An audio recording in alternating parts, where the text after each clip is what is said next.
In this video we are going to discuss about the integration functional requirement of the robo.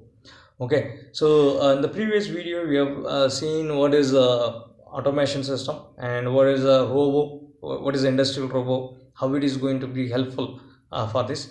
And now that's what the parts we have seen in the previous video. What is a base, what is the links, what is the joints, what are the end grippers, and what is the sensors which is used in the robots. Now we are going to discuss about the what is the application of the industrial robo and what are the functional requirements of a robo in the industries. Okay, so in this case what we are going to see is what is in industrial robo helps. So in what way it can be useful for industries, in industries. So process robo, we are having the robo in normally two or three different applications over there, from material handling applications and processing applications. Now I will say about the process application. Later we will see about the other applications. A process robo. So what is a process robo? How it will be helpful? So there are process whatever in industries. Normally when a component come inside, so first it will starts from the inspection whether the quality of the component is good or not for the further process or not. So first inspection is very important in the it's a before processing as well as after processing. This inspection is important. So there after inspection the process what are all the process just like deburring process, which is after the completion of the product, it has to be removed, the burrs should be removed over there. And welding, for welding components of the components, after two components are ready, then we have to go and make the weldings. So welding process, and welding after that grinding, and grinding then painting operations. After painting then it is going to be assembled. So all different types of process are there in industry. There we can use the robots for different operations. We can call it as a welding robo, we can call it as a painting robo, assembly robots are there. So then machines component transfer, okay, from one place to another place, that bringing components from one machine to another machine, and final inspection, then going for the packaging section. All the things is also needed. These are all the things which is going to be helpful in the industries. So in the industries normally we can see the advantages of the robots. So what are all the advantages where it can be used in industrial robots. So normally human beings are working in industries, but some times the all environments we cannot work. So human beings can work under some environmental conditions for their body withstand the temperature, or it may be humidity, or whatever it is, the climatic conditions and the lighting conditions and all. But a robo can work in temperature beyond the human can withstand. So the temperature, or it may be working in a poisonous area, hazardous area, where it will bring respiratory problems for the humans. There we can use these robots where hazardous areas and all. So it will be used as a substitute for the human workers during in the hazardous environment. And robo perform the work cycles with a consistency and repeatability. A man cannot work with perfection and consistency and repeatability. When we start to work, it will be in the starting, it will be we can work in a proper way, and when it goes on, the workloads increases or the time increases, it will reduce our efficiency. So but the robot can be worked repeatedly and consistently, and it can be reprogrammed for anything. So continuous working is possible for a long period, 1 or 2 weeks continuous, without stopping the machines it can be run. And this is what it will increase the productivity, and all the things it can be done with the help of the robots in the industries. So which it needs some control technologies, so that will increase the productivity and efficiencies, right? So then what is the next robo, what we are studying about these applications.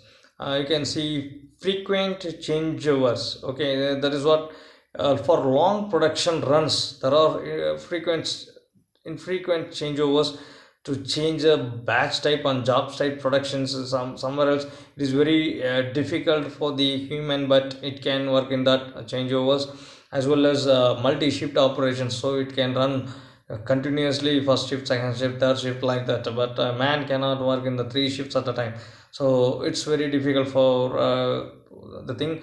And but it can handle, machine can handle the situations which is difficult for the human beings. So heavy load applications, it will be used for easy loading capacity, and the continuous works and all. And positioning, the part positioning, locating the positions and particular locations, these are all the things this robots can be easily done. So there we can say in three different locations methods it will be operated. One is material handling and processing operation, and assembly and inspection. So material handling, in the sense bringing one component from one place to another place, that from the stationery, so from the inventory to the process center, and after processing it has to bring it to the next assembly sections or inspection system, like that. So that material handling is the one which is moving the components from one place to another, which by using some end effectors. We said that the gripper type end effectors, or it may be used for some movable conveyor methods. So material transfer takes place. So where we can use this is pick and place. Main purpose is to pick and place from one location to another location. And orientation, so suppose if I keep the orientation in only particular method, so that also is possibly it can keep for the joints or bolt and nut applications for assembly, where we can keep it. So that can be done with the help of the material transfer mechanisms. And pallet, that what palletize is when robots are moving from components from one place to another place, and deposit them in a pallet in a particular area, just keeping bottles in a tray in a order. That also can be done. And this is can be done in the material transfer method. And loading and unloading of the machines, for machines or somewhere else, for doing the operations of machines, they need jobs. So their robots will load the machines by picking and placing the job inside the uh, machine. After completion of the operation, it will take it out and it will keep it in a pallet box. So that also can be done with loading and unloading. And machine transferring from one place to another place can be done with the help of the robots. So this is what how the robot is going to be used. And in case of material transferring, and it will be used in the operations, machine operations, processing, just for so many operations, just grinding, milling machine, millings, welding operations and all. So where the this all the operations related equipments are fixed at the end of the arm as a end effector. So then it will be controlled with the help of the program, where to make welding, where to keep grinding, all the things. The processing operations, spot welding, welding, grinding, all the things can be done with the help of the robot by operating through an outside programs. So this is processing operations. There are so many process operations over there. The machines, the robots can work in that. You can see the spray painting, arc welding, and spot welding. So here the two metal sheets, when we are going to welding is a process of joining two metal sheets. So spot welding, for a particular area where we want to make a weld by using the welding gun, it that where we are, the end effector is used as a welding robot, so that it will squeeze the metal together and it will apply on the electric current with the help of the electric current. Just like arc welding, also the same welding type and metal joining process. It is continuous than the normal single point. So it is continuously from one place to another place.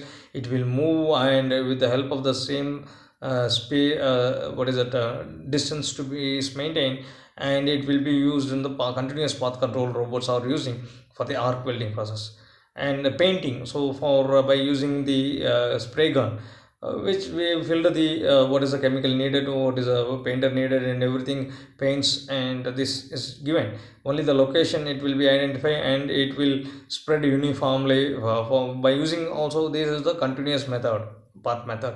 A program can be written for spraying in entire area of the shield, so that it will be useful for painting the car doors and the panels and everything over this.